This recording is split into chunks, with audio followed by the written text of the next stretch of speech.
ఓం శ్రీ గురుభ్యో నమ. శ్రీ లలిత త్రిశక్తి నామం కాలహంత్రి ఈనాటి నామం.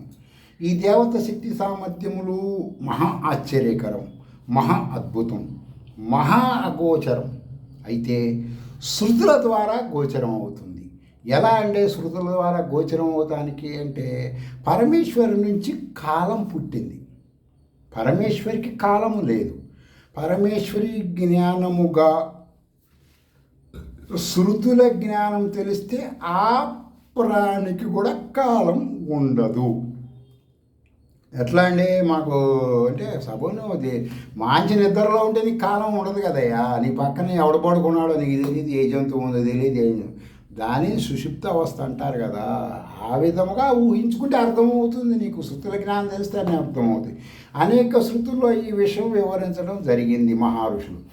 ఉదాహరణకి శ్వేతాశ్వరోపనిషత్ అని ఉంటుంది. దాంట్లో 2:12 ఏముంటుంది? శ్రీ విద్యా పూర్ణదీక్ష మంత్రజ్ఞానైన యోగికి శరీరము ఉన్న వాడిని పలానోడు, వీడి బ్యాక్గ్రౌండ్ ఇది, వీడి కులం ఇది అని వీళ్ళు అనుకుంటూ ఉన్నా వాడికి అవి సంబంధం ఉండవు. వాడికి జన్మించటము మరణించటము ఉండవు. ఫిక్స్ అయిపోతాడు వాడు. ఆ మాట ఆ ఉపనిషత్తు చెప్తుంది. మరి కఠోపనిషత్తు ఇంకో రకంగా చెప్తుంది. 2:12 అది కూడా ఏమని చెప్తుంది? శ్రీ విద్యా మంత్రం ద్వారా ఆత్మజ్ఞానం వస్తుంది. ఆత్మజ్ఞానం వస్తుందంటే ఇందాక వీడియో నేను చెప్పింది చూస్తే మీకు మొత్తం ఓపెన్ అయిపోతుంది. యూనివర్సల్ పవర్లుగా ఆత్మజ్ఞానం పొందిన ధీరత్వం ఎప్పుడు వస్తుంది? తత్వాచిమానం శబ్దార్థ జ్ఞానంతో చేస్తే ధీరత్వం వస్తుంది మానవుడికి. ధీరత్వం వచ్చిన వాడు తనకు తాను దైవంగా భావిస్తాడు. భావించినప్పుడు వాడికి హర్షశోకములు త్యజిస్తాడు. అదేనండి ఎట్లా చెప్తాడు? మీరందరూ ఏదో ఒక దేవాలయానికి పోతారు, డబ్బులు ఉన్నాయి అనుకోండి, అదేదో మొక్కుబడి ఉంది అనుకోండి, ఏదో ఒక కారణం చెబుతారు. ఆ కారణాలు శృతులు అంగీకరించవు. మీరు అజ్ఞానుల మాటల ద్వారానే అవి వింటారు. వాళ్ళ భ్రమలతో వాళ్ళు చెబుతారు. అక్కడికి వెళ్తారు, ఎంతో డబ్బు ఖర్చు పెడతారు. కొంతమంది వలసవాద ఆధ్యాత్మిక పనులు మీ చేతులు పట్టుకొని లాగా అవతల పారేస్తుంటారు క్యూలో నుంచి. కొంతమంది మీరు కౌంటర్లకు వెళ్తారు ప్రసాదాల కోసం, వెనక నుంచి నెడుతుంటారు, ముందు నుంచి నెడుతుంటారు. కరెంటు పోతుంది, చెమటలు కాస్తుంది, అబ్బోబ్బోబ్బోబ్బోబ్బా. మీరు ఏసీలో హాయిగా అనుభవించేవాళ్ళు అక్కడికి కష్టాలు. కార్లు వెళ్తుంటారు, ఆ టైర్ ఎక్కడ ఒక చెప్పడానికి లేనన్న కర్మలు జరుగుతాయి. సపోజ్ నన్నే తీసుకోండి, నేను ఆ యదవ కర్మలు చెయ్యను. ఏ మానవుడి భ్రమలు నేను అంగీకరించను. శృతుల ద్వారా తెలిసిన శ్రీ విద్యాపరముగా నామత్రయము అనబడే ఒక మహామంత్రాన్ని పురస్చరణ చేస్తాను. ఆ తర్వాత నుంచి ఆ మంత్రం చేసి చిటిక్కేస్తే ఆ నామరూప దేవత అయిన నారాయణుడు నా మనసులో నా బుద్ధిలో చేతులు కట్టుకొని అయ్యా ఏం కావాలి నీకు అని అడుగుతాడు. అర్థమైందండి? ఎవరైనా మానవుడు చేసుకోవచ్చు.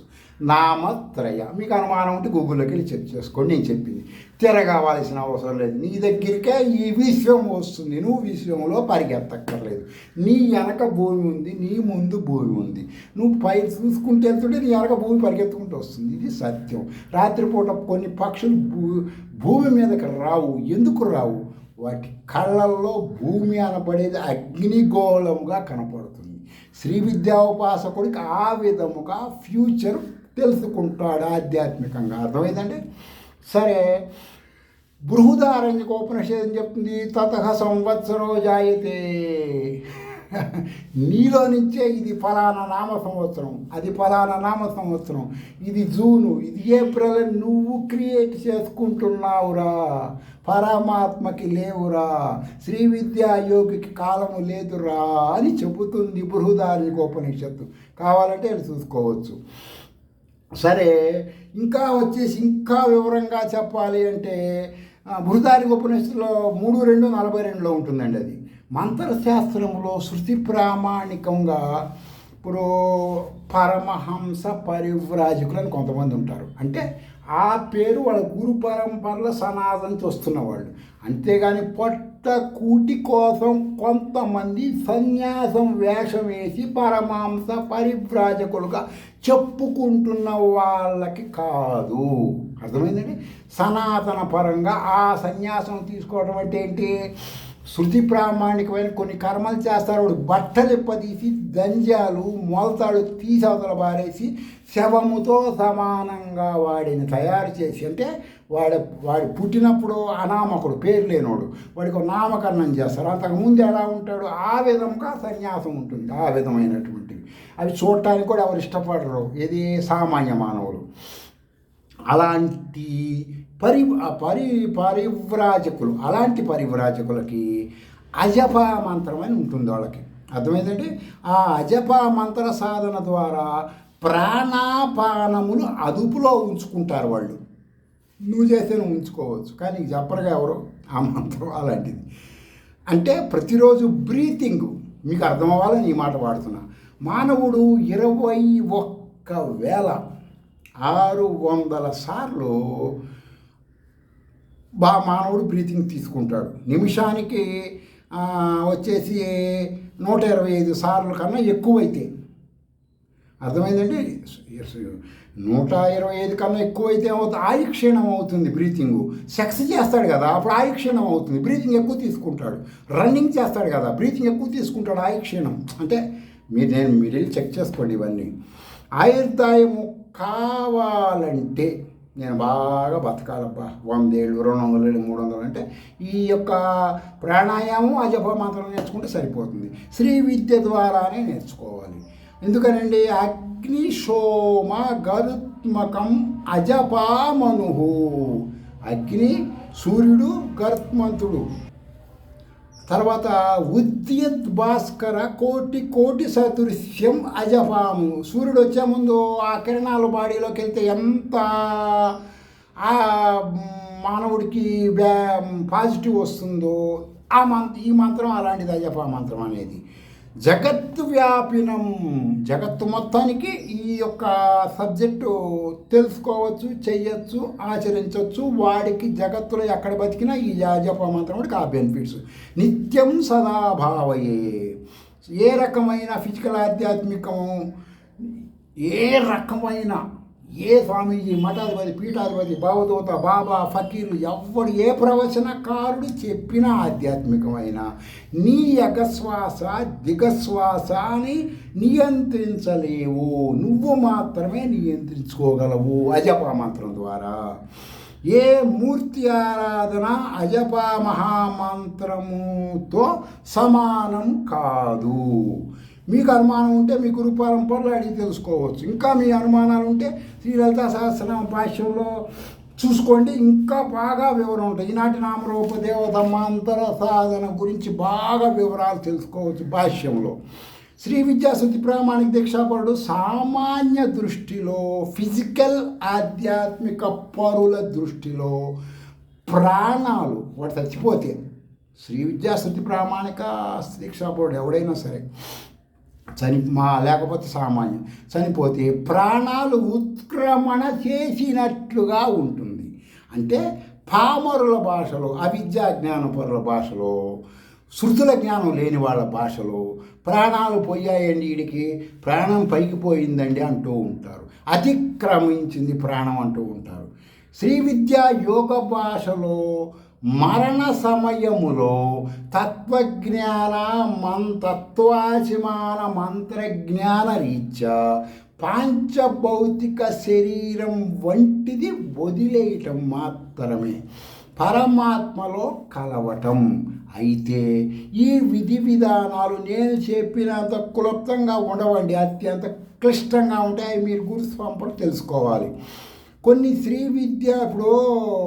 విద్యాపాసకులు కూడా హృదయంలో అనేక కోరికలు ఉంటాయి కదా, పూర్తిగా నాశనం అయ్యేదాకా మరణిస్తూనే ఉంటాడు వాడు.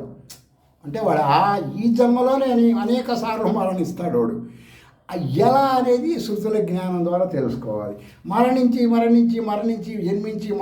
జన్మించి అంటే వాడు పొద్దున్నే అనుష్ఠానానికి కూర్చుని అనుకోండి, వాడు అసలు సుషుప్తిలోకి వెళ్తాడు, సాయంత్రం లేవగానే వాడు మళ్ళీ పుట్టినట్టు మళ్ళీ మరణించినట్టు నైట్, ఈ విధంగా ఉంటుంది. కొన్ని శ్రీ విద్యా మంత్రాల ద్వారా హృదయంలో జరిగేటువంటి ఈ యొక్క కార్యక్రమాలన్నీ వాడు నాశనం చేసుకుంటాడు, అమరుడవుతాడు. శ్రీ విద్యా పరమహంస పరివ్రాజకులకు ఒక మొత్తం 5 మంత్రాలు ఉంటాయి. ఆ 5 మంత్రాలు ఈ సర్వవేదాల సారం.